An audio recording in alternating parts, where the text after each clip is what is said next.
जय हिंद प्यारे साथियों। आज के कुमार क्लासेस की इस वीडियो में आप लोग का स्वागत है। आज हम जो है संस्कृत के क्लास के लिए वापस आ चुके हैं, क्योंकि कुछ दिनों से लगभग एक महीने पूर्व चुके हैं और संस्कृत का क्लास में नहीं ले रहा था। उसके पीछे का कारण मैं आप लोग को बता देता कि पिछले जो सीरीज है मैं वो क्लास 10th के लिए ला रहा था। चूंकि मैं अकेला हूँ तो किस किस का सीरीज कितना लाऊं, अपलोड करने के लिए भी दिक्कत होती है और बनाने के लिए भी दिक्कत होती है। हम लोग को भी कुछ देखना पड़ता है, ठीक है। तो पिछली क्लास में जो है हम लोग जो है व्यंजन वर्ण तक पूरा कंप्लीट कर लिए थे, यानी कि जो हम व्याकरण का पार्ट शुरू किए थे वो व्याकरण हो चुकी थी, यानी व्याकरण का इंट्रोडक्शन हो चुका था हमारा। स्वर वर्ण कंप्लीट कर दिए थे और व्यंजन वर्ण कंप्लीट कर दिए थे। अब आप बोले थे कि आगे हम लोग जो है हम लोग अनुस्वर विसर्ग के बारे में नहीं पढ़े तो उसको आगे देखने वाले हैं, ठीक है। इन सारी चीज़ों को मैं बताने का प्रयास किया था आगे, ठीक है। तो आज की इस वीडियो में जो है आगे की क्लास को देखने वाले हैं। वैसे बहुत सारे स्टूडेंट का ये मतलब डिमांड आया कि भैया जो आप पढ़ाते हैं वो थोड़ा सा समझ में तो आ जाता है, लेकिन क्या लिखते हैं क्या बताते हैं वो समझ नहीं आता है। यानी कि ये सबसे बड़ी प्रॉब्लम बताऊं तो आप लोग को ये है कि आप लिख नहीं पाते हैं कि नोट्स कैसे लिखें।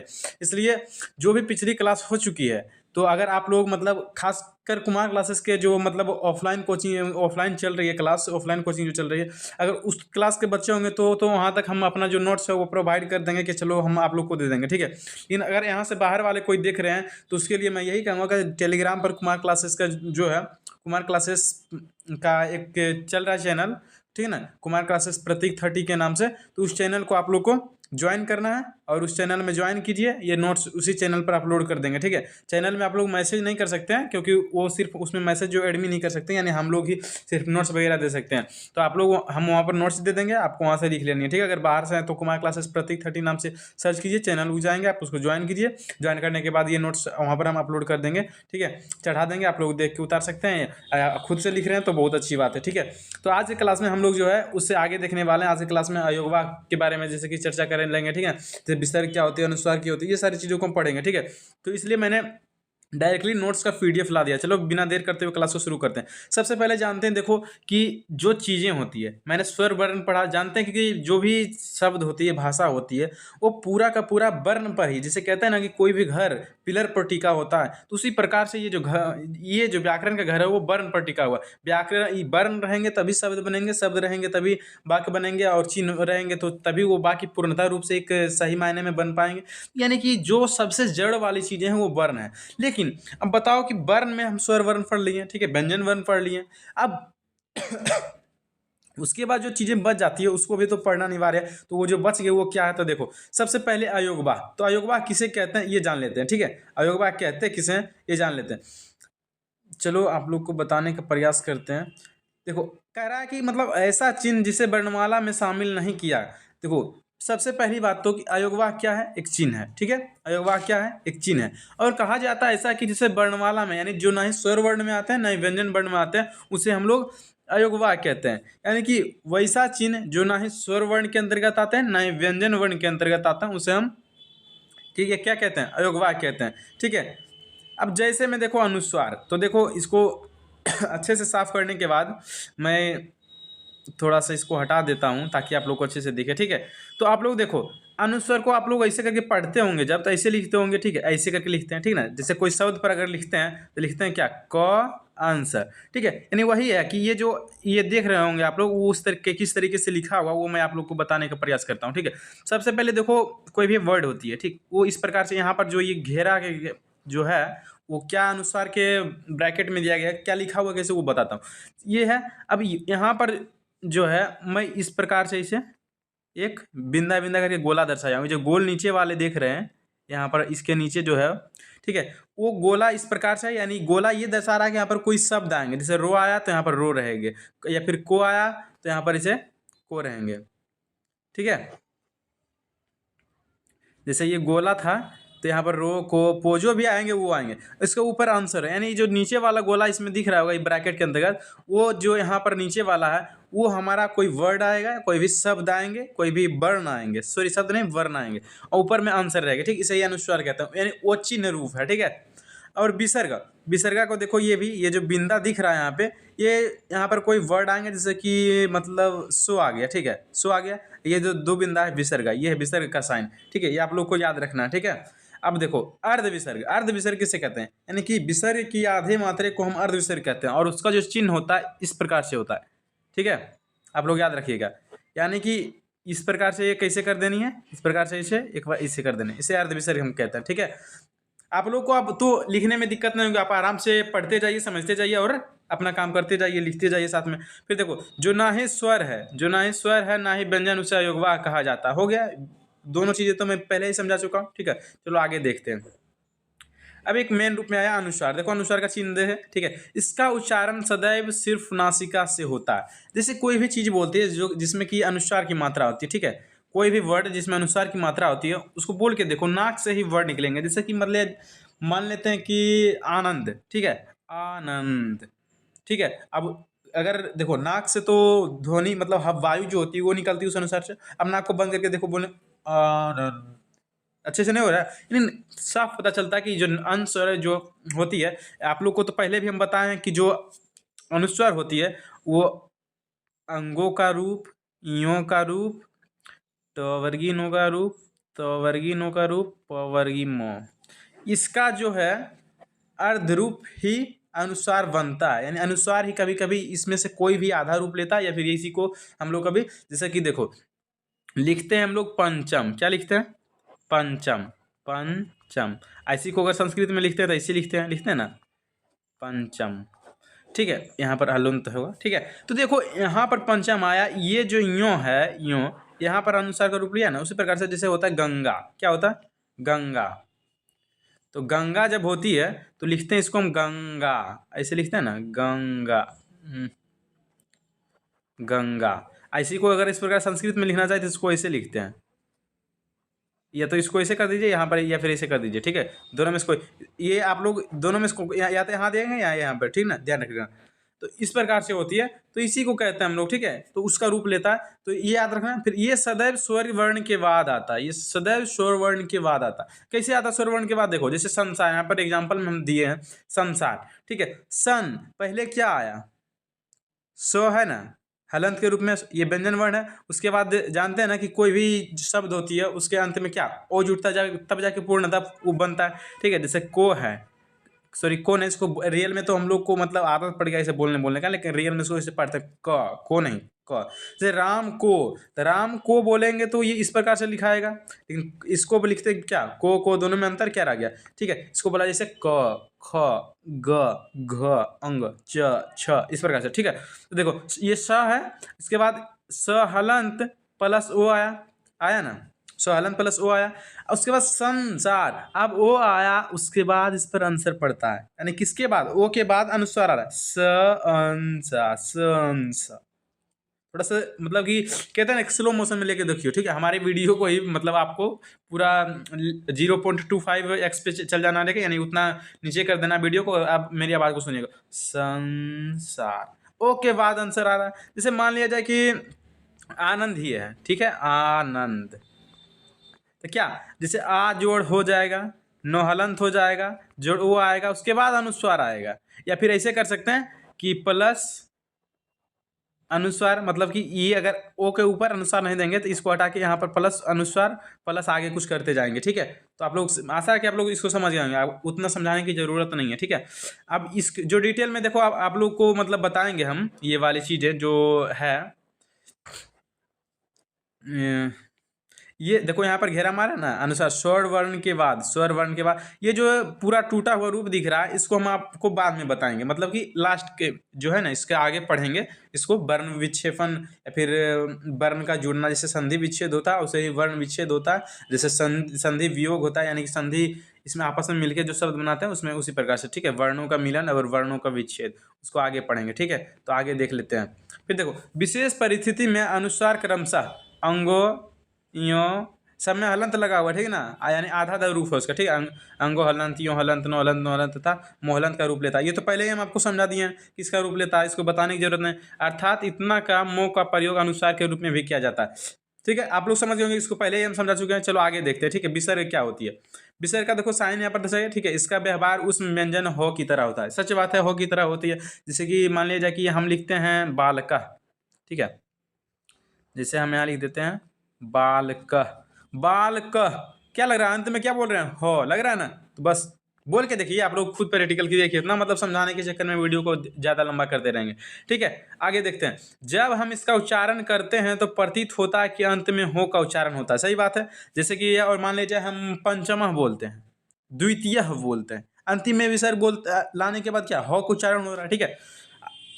आप इसका अवलोकन निम्न शब्दों के उच्चारण करके कर सकते हैं। देखो उच्चारण यहाँ पर ये भी उदाहरण हम दे दिए।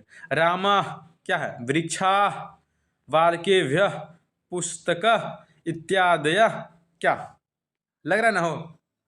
ऐसे ही आप लोग को करके देख लेनी। अब देखो अर्ध विसर्ग आ गया। क्या अर्ध विसर्ग? अर्ध विसर्ग का साइन ये होता है, हम पहले भी समझाए थे, ठीक है। विसर्ग के आधे मात्रे को अर्ध विसर्ग कहा जाता है। ये तो हम पहले भी, देखो एक बात याद रखना, अर्ध को हम लोग कई जगहों पर ऐसे भी देखने को मिलते हैं और कई जगहों पर अर्ध जो है इस प्रकार से भी देखने को मिलते हैं, ठीक है। रियल में ये जो जोड़ दिए हैं थोड़ा सा ये जुटेगा नहीं, इस प्रकार से रहेगा, ठीक है। तो आप लोग मतलब कि जो भी हो दोनों तरीके से लिख सकते हैं, कोई दिक्कत नहीं है, ठीक है। कहीं ऐसे भी देखने को मिलते हैं तो कहीं ऐसे भी, ठीक है। हम लेकिन ऐसे तो हम ये वाला प्रयोग किया, लेकिन आप लोग को हम यही कहेंगे कि नीचे वाला जो है इसको आप लोग लिखिएगा इस प्रकार से, ठीक है। इसे इस प्रकार से सूचित, यानी कि इसका साइन ये है, सूचित किया जाता है। ये दो प्रकार का होता है। क्या? ये दो प्रकार का होता है। दो प्रकार का, एक होता है जिह्वा मूल्य, एक उपधमानीय। एक होता है जिह्वा मूल्य, एक होता है उपधमानीय। आप तो मतलब समझ रहे होंगे कि जिह्वा मूल्य क्या होता है, उपधमानीय क्या होता है। जिह्वा माने ठीक ना, यानी कि मेनली रूप से कहा जाए कि जिह्वा के मूल स्तर से जो प्रयोग में आए उसे हम जिह्वा मूल्य कहते हैं। और अर्ध विसर्ग जो होती है उसको लिखने में शब्दों के बाद नहीं लिखा जाता। अक्सर अक्सर जो है शब्दों के बाद नहीं, जैसे कि हम लोग लिखते हैं ना बालका में विसर्ग को लास्ट में शब्द के लिखते हैं, लेकिन इसमें देखा जाता है कि पहले लिखा जाता है। अर्ध विसर्ग चूंकि है इसको पहले ऐसे कर देता है, उसके बाद क, इसके बाद ख, ठीक ना। और जिह्वा मूल्य में ही होता है कि देखो जिह्वा का स्तर जो नीचे है वो कंठ की ओर है, तो कंठ का उच्चारण जो होता है उससे क्या क ख निकलता है, इसलिए जिह्वा मूल्य के अंतर्गत क ख वाले शब्द आते हैं, ठीक है। वहीं उपधमान्य की बात करेंगे तो उसमें प फ वाले शब्द आएंगे, ठीक है। आप लोग को देख लीजिए, जिह्वा मूल्य को एवं खो से पहले विद्यमान अर्ध विसर्ग जिह्वा मूल्य कहलाता है। क्या? को एवं खो से पहले, यानी कि अगर पूछेगा कि जिह्वा मूल्य के उदाहरण दीजिए तो को और खो के पहले अर्ध विसर्ग का साइन देके क ख लिख देना, वही होती है। और क ख ही होती है, उससे ज़्यादा ग नहीं होती है, घ नहीं होती है, ठीक है। चलो आगे देखते हैं, उपधमान्य देख लेते हैं। उपधमान्य के बारे में तो हम पहले ही समझा दिए थे कि प फो वाली चीज़ें आएंगी इसमें।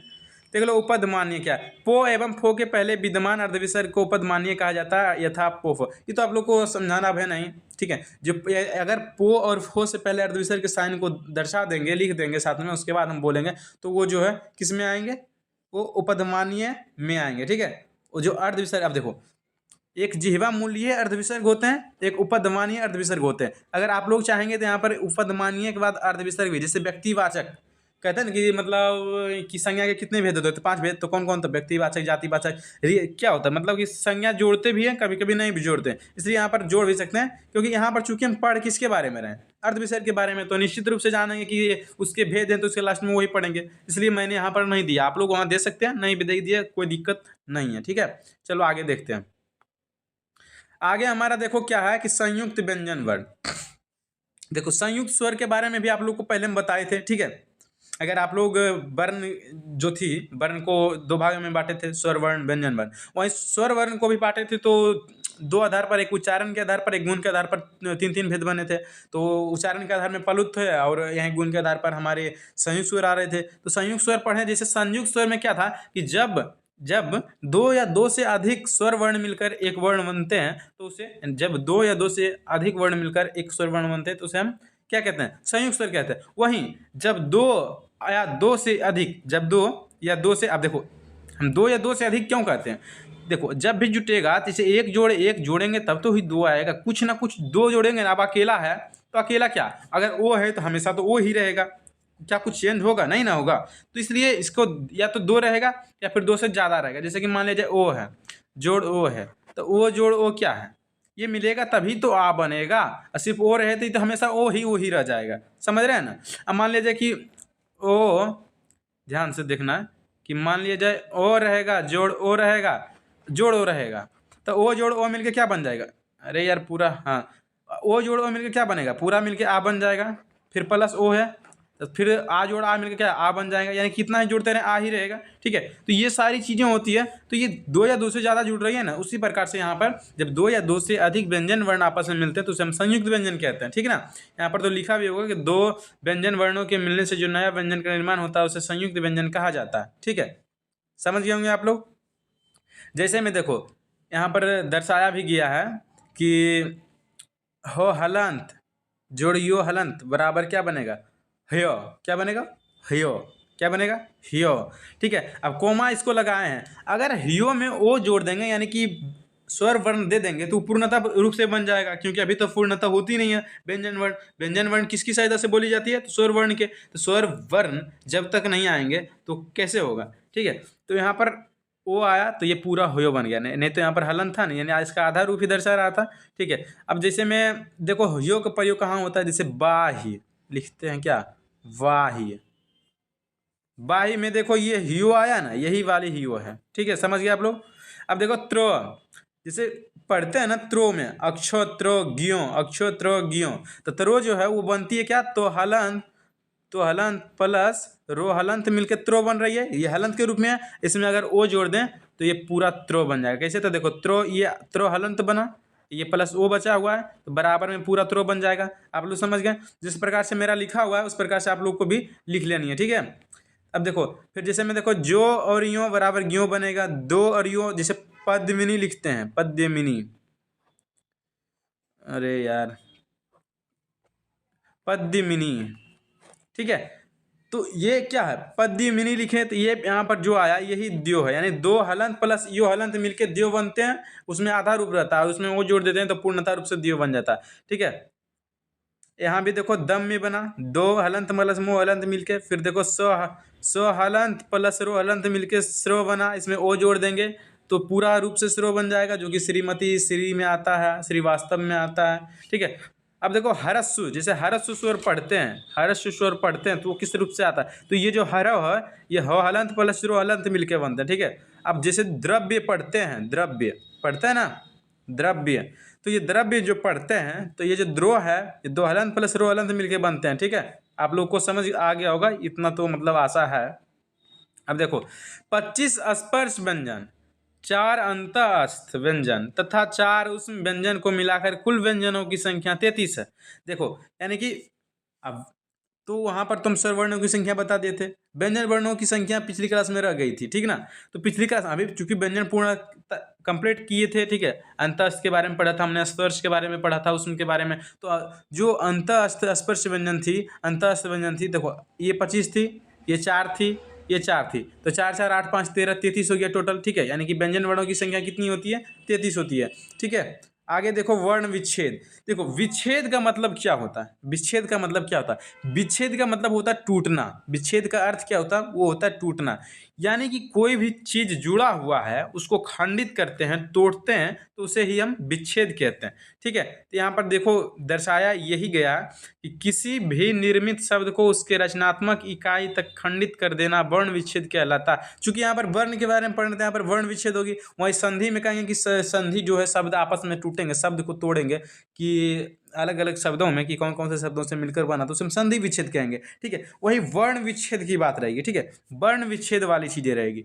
तो वर्ण विच्छेद मतलब कि पूर्णतः रूप से वर्णों के रूप में खंडन करेंगे तो उसे ही हम वर्ण विच्छेद कहेंगे। अब देखो विच्छेद का मतलब मैंने क्या बताया, टूटना। अब जैसे पेड़ टूट रहे हैं तो यहाँ पर वृक्ष का विच्छेद हुआ आपस में। ठीक है, जैसे घर टूट रहे हैं, हालांकि वहाँ पर अलग अलग शब्दों का प्रयोग होता है, जैसे समझाने के लिए बता रहे हैं कि वो भी एक तरह से विच्छेद ही है, और उसके लिए अलग अलग, जैसे देखो उदाहरण के तौर पर इंसान तो हम अकेले हैं। ठीक है, लेकिन अगर पार्टी में जा रहे हैं तो कपड़े अलग पहनते हैं, स्कूल जा रहे हैं तो ड्रेस वाली पहनने पड़ती है, अब बाजार जा रहे हैं नॉर्मल तो ऐसे ही, खेलने जाते हैं तो पैंट टी शर्ट पहन के निकल जाते हैं, और कहीं शादी में जा रहे हैं थोड़ा सा अलग माहौल में जाते हैं। इंसान तो हम वही हैं, लेकिन अलग अलग जगहों पर हमारा रूप चेंज हो रहा है। उसी प्रकार से विच्छेद जो होती है, इस विच्छेद का टूटना होता है, सभी जगह टूटते हैं, लेकिन जगह जगह के अनुसार जो है उसका नाम में परिवर्तन होता है, उसका जो स्थिति होती है, उसके जो रूप होती है, उसकी परिवर्तन हो जाती है।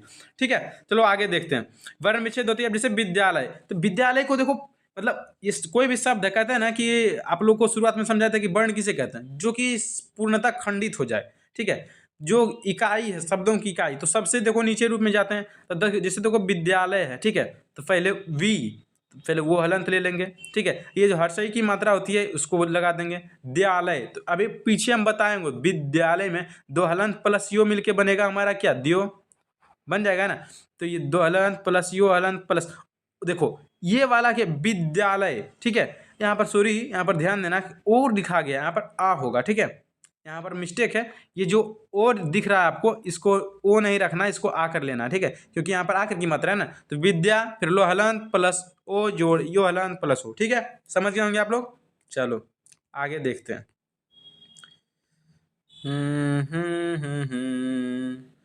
अब इसे देखो, सम्मान है, क्या है, सम्मान। तो सोहलान प्लस ओ मोहलान प्लस मो। देखो अब ध्यान देना कि यहाँ पर आधा गो मो है तो उसको हलंत के रूप में लिखते हैं, तो सोहलंत प्लस ओ मिलकर पूरा सो बन गया। आधा गो मो पहले से है तो इसको मोहलंत बना देंगे। अब एक पूरा मो है तो पहले मोहलंत कर देंगे, उसके बाद आ की मात्रा है प्लस आ कर देंगे, उसके बाद नो है तो नो हलंत प्लस ओ कर देंगे, ठीक है। संस्कृत देखो सो है, ठीक ना, उसके बाद ओ है, ठीक है। उसके बाद देखो हम बताए थे ना, यहाँ पर जो चीज़ें होती है समझा देता हूँ आपको। ये जो संस्कृत है, यहाँ पर चाहते तो आप जो है आंसर भी लगा सकते हैं। क्या लगा सकते हैं, सोहलन प्लस ओ आंसर, ऊपर में आंसर का रूप भी दे सकते हैं, ठीक है, आंसर का रूप भी दे सकते हैं। वैसे आपको देख लो यहाँ पर अनुस्वार का रूप मैंने दिया है ना, आगे जाके दिया है, दिख रहा है ना, ये आगे जाके मैंने दिया है। अब देखो एक चीज़ और बताता हूँ यहाँ पर थोड़ा सा, अगर आप लोग थोड़ा बहुत पढ़े होंगे तो संधि विच्छेद में कभी का या फिर सुने भी होंगे तो कहा जाता है कि संस्कृत का संधि विच्छेद कीजिए। तो संस्कृत का संधि विच्छेद किसे करते हैं, समजोड़ किरीत, समजोड़ किरीत, यानी यहाँ पर जो अनुस्वार है उसका मात्रा जो है वो मोह हलंत का रूप का है, यहाँ पर मोह हलंत भी दे सकते हैं। उसके अब क्री है तो देखो को हलंत दे दिए, को हलंत, री तो री है तो री तो प्लस ओ, ठीक है। श्रीमान है तो सो रो ई। आप लोग अब अलग अलग शब्दों का खंडन करके देख लीजिए। अब आराम से इसमें बताने की हमको जरूर दरकार नहीं पड़नी चाहिए, ठीक है। आप लोग इसको उतारने के लिए अगर चाहेंगे तो इसको देख लीजिए ये शब्दों को अच्छे, या स्क्रीन शॉट लीजिए, वरना इतना आप तो वीडियो पॉज करके देख सकते हैं। अब देखो वर्ण संयोग, संयोग का मतलब क्या होता है, जुड़ना। संयोजन का मतलब क्या होता है, जुड़ना। संयोजन को ही हम लोग शॉर्ट फॉर्म में एक संयोग कहते हैं व्याकरण की भाषा में, ठीक है। तो जुड़ना मतलब कि हम देखो ये भी जुड़ गया है ना, जुड़ा हुआ, ये भी जुटा है। अब ऐसे भी जुड़ गया, ऐसे भी जुड़ गया, ऐसे करें तो ये भी इस प्रकार से जुड़ गया ना, ठीक है। या फिर इसको ऐसे जोड़े, ये भी जुड़ गया। तो यानी दो या दो से अधिक जो होती हैं आपस को जोड़ रहे हैं तो इसे संयोजन कहते हैं। तो जब दो या दो से अधिक वर्णों के मिलाने से कोई शब्द का निर्माण होता है, देखो दो से अधिक शब्द को मिलाएंगे तो शब्द ही बनेंगे ना, निर्माण होता है, तो इसी को वर्ण संयोग कहते हैं। यानी वर्णों के जो मेल हो जाती है उसे वर्ण संयोग कहते हैं। जैसे देखो गो, ठीक ना, पहले में गो हलांत है प्लस गोहलांत प्लस ओ प्लस अनुस्वार प्लस गोहलांत प्लस ओ, का गंगा बनेगा। तो अब जैसे कि पोहलांत जोड़ ऊ जोड़ सोहलांत जोड़ तोहलांत जोड़ ओ जोड़ को जोड़ ओ बराबर सब मिल को अगर बनाएंगे तो पो, देखो पो और ऊ को जोड़ेंगे तो पू बन जाएगा।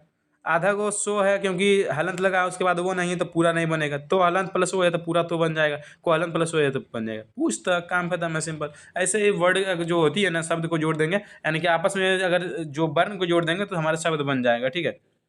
चलो आगे हम देखते हैं कुछ अन्य वर्ण, कुछ अन्य वर्ण क्या होती है इसको समझने का प्रयास करते हैं।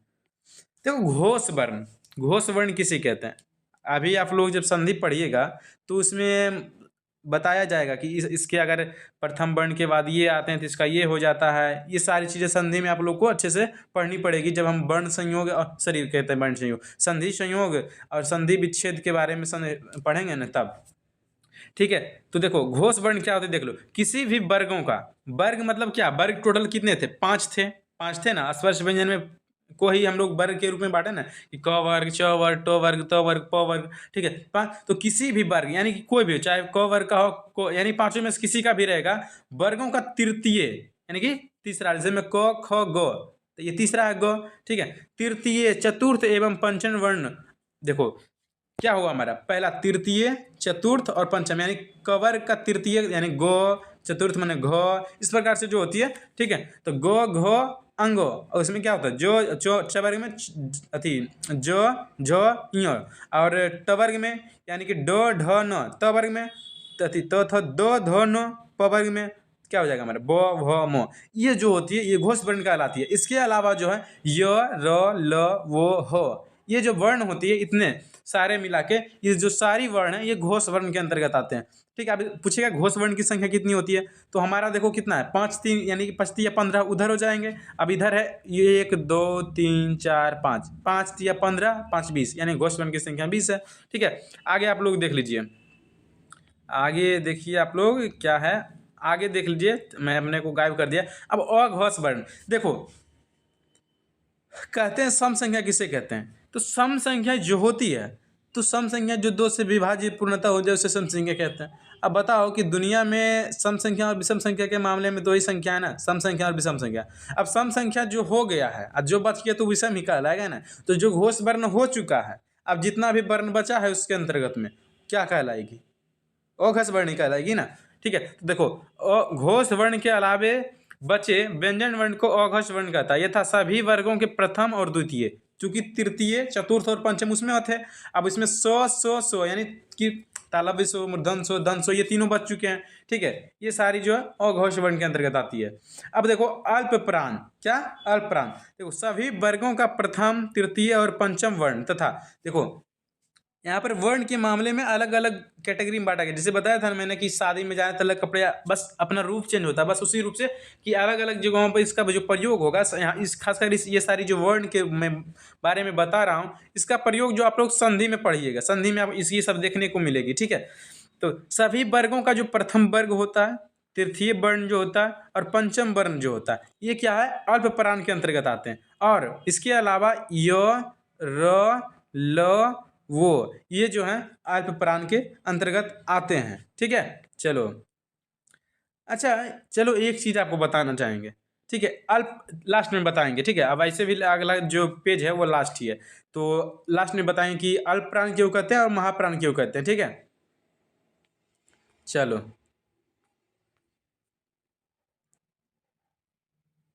देखो हमारा यहाँ पर आ गया है महाप्राण, महाप्राण आ गया ना।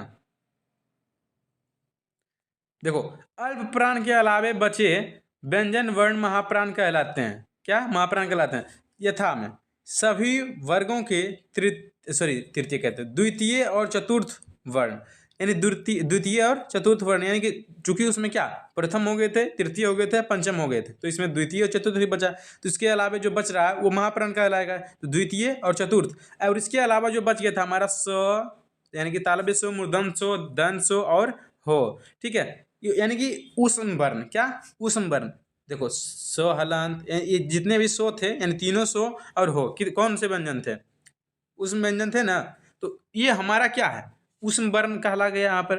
ठीक है, तो ये जो होती है इसे हम लोग महाप्राण के नाम से जानते हैं। अब देखो अल्प प्राण और महाप्राण क्यों कहते हैं, इसको आप लोग को डिटेल में थोड़ा सा समझा दें।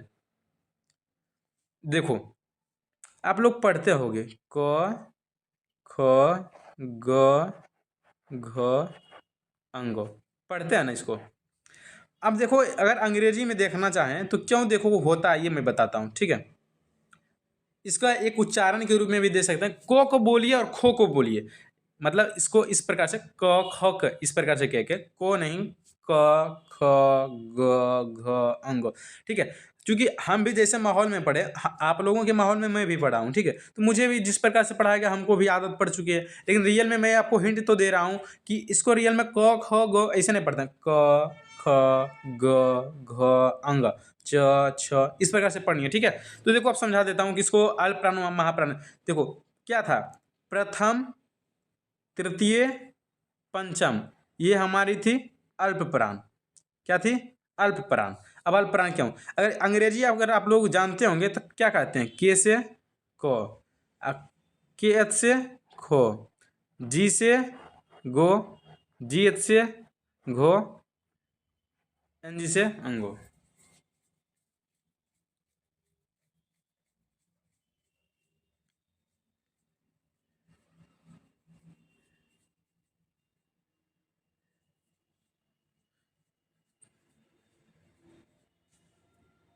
ठीक है, चलो थोड़ा सा साइलेंट था मैं, कुछ सोच रहा था, अचानक मतलब गायब हो गया। ठीक है, देखो अब क्या इसमें से देखो इसका उच्चारण देखो, इसका उच्चारण देखो, और चूंकि ये तो देखो अनुसार का रूप है, पहले ही आपको पता है, तो जो अनुसार का रूप है वो तो ऑलरेडी पहले से छोटा है, तो छोटा का अल्प मतलब क्या होता है, छोटा, महा माने बड़ा। ठीक ना, अल्प माने क्या होता है, छोटा। महा माने बड़ा, यानी कहते हैं ना कि पागल ही तो की, या फिर मतलब अपना भाषा में बोल दिए हम, ठीक ना, थोड़ा सा माफ कीजिएगा। तो जिसे बोला जाता है ना पागल है क्या, तो कहते हैं ये पागल नहीं महापागल है, मतलब पागल से भी बड़ा है, ठीक है, जो पागल होता है उससे भी बड़ा। तो ये जो होती है इसका एक उच्चारण देखो, एक रूप, ठीक है, इस प्रकार से। अब दूसरा बताता हूँ कि इस प्रकार से जैसे को जो है, यानी क जो है वो सिर्फ को के रूप में, अब खो जो होती है ये जनरली जो है को प्लस हो के रूप में बोली जाती है, ठीक है। जैसे देखो क, खो, खो, क, ठीक है। अब को का क्या है इंग्लिश के, हो का क्या है एच, के एच से। देखो ये सारी चीजें जो को प्लस हो जो है मिलकर खो बनता है, ये खंडन नहीं है इसका। ये अब ये नहीं मतलब कोई पूछेगा अच्छा खो का खंडन करो, तो ख का खंडन जो होगा खहलन प्लस ओ होगा, ठीक ना, को प्लस हो नहीं होगा। ये बस मैं समझा रहा हूँ इस प्रकार से होती है। अगर ऑफलाइन क्लास में होता तो डिटेल में समझाता, नहीं तो हम आपको एक बस 10 मिनट का स्पेशल वीडियो इसी के लिए लाऊंगा, एकदम डिटेल इसी के लिए ही लाऊंगा, ठीक है। इसमें दे देंगे कि मतलब नोट क्लास, ठीक है, ये जब बर्न वाली क्लास पूर्णतः समाप्त हो जाएगी तब मैं ये वीडियो लाऊंगा, ठीक है। तो इसमें डिस्कस ना करते हुए उसमें समझा देंगे। जनरली यही आपको बताना कि इसलिए इसको कहा जाता है, ठीक है। चलो आ जाओ, कहाँ गया प्राण महाप्राण। तो आज के क्लास के लिए बस इतना ही, ठीक है।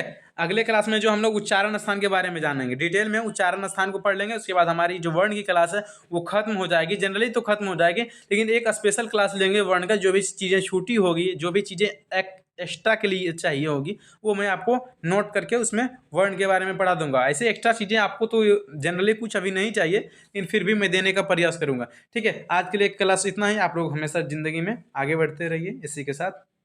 जय हिंद, जय भारत, धन्यवाद।